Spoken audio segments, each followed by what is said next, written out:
everyone. So exciting. There's, let's see, over 100 of you here. Oh, sorry, I got a little tech echo. So I am here tonight with my good friend, Dave Burns.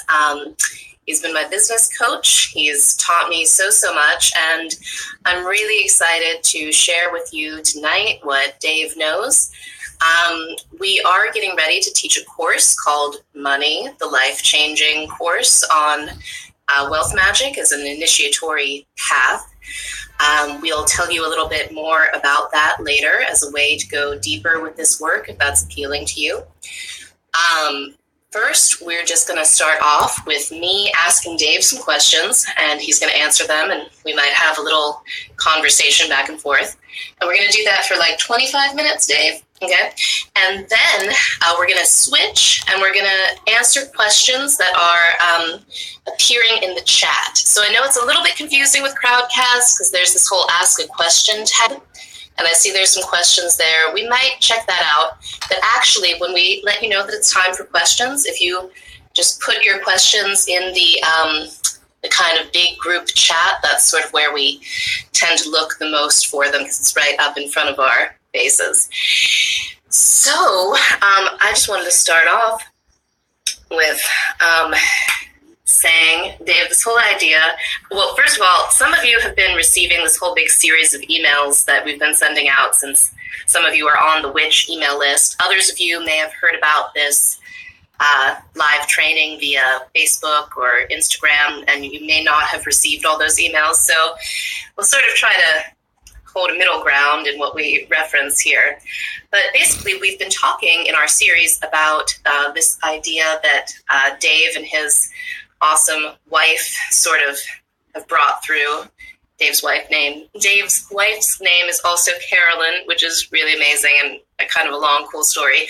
But this idea of money as a banished spirit, like money is the only spirit that's been banished from the spirit realm. And it's a fascinating concept.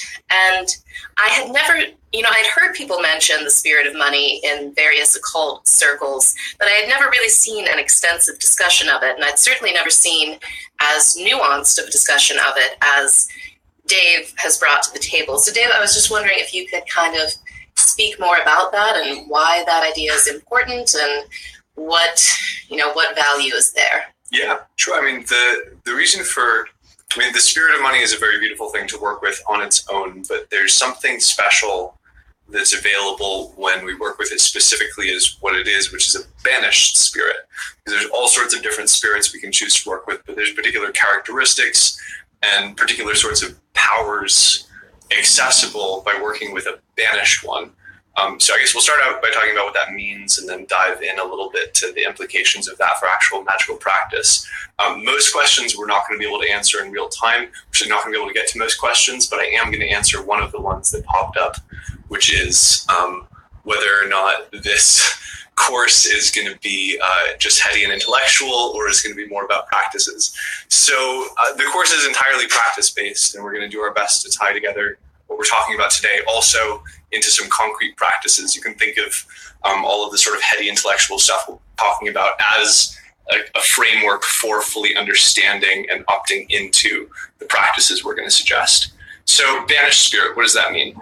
It means a couple of things in different ways. There's a mythological meaning we'll talk a little bit about, but on a more practical level, it's something like this. Money broadly in the world, like the manifestation of it, happens to have a suspicious number of characteristics that spirits do. So the most obvious example of this is that gold tends to gravitate towards being associated with wealth and money, and gold is this insanely long-lasting. It's a material echo of the eternal in a certain way. So we'll start off with just that one for simplicity's sake.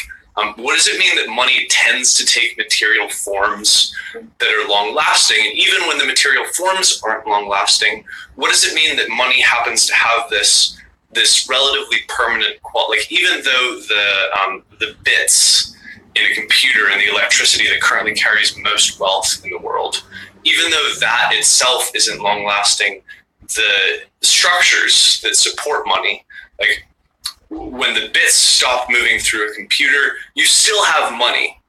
that's registered in a bank. And not only do you still have it, but it can be passed on from person to person and generation to generation forever.